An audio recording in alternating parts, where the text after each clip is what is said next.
Stadyona gələk biz bilet alaq, doğma neftçimizə gəl dəstək olaq. Avropaya yol açıq, adımız irəlidə, bu şəhərin nəfəsi sənlədir bir-birdə. Avropaya neftçini biz yola salaq. Neftçi! Konferans Ligası neftçini gözləyir, azarkeş neftçini qələbəyə səsləyir. Qələbə! Neftçi! Avropaya neftçini biz yola salaq.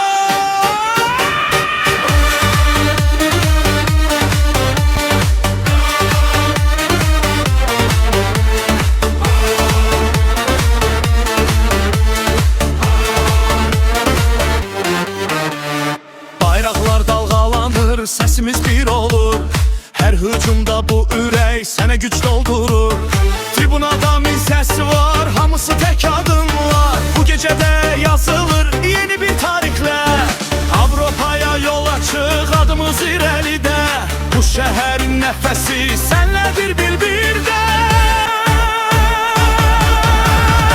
Avropaya neftçini biz yola salaq. Neftçi! Konferans Ligası neftçini gözləyir, azarkeş neftçini qələbəyə səsləyir. Qələbə! Neftçi! Avropaya neftçini biz yola salaq.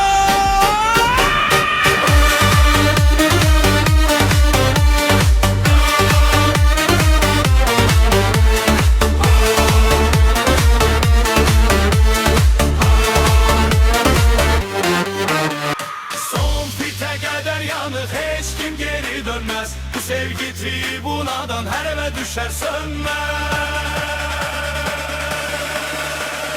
Avrupa'ya neftçini biz yola salaq. Neftçi!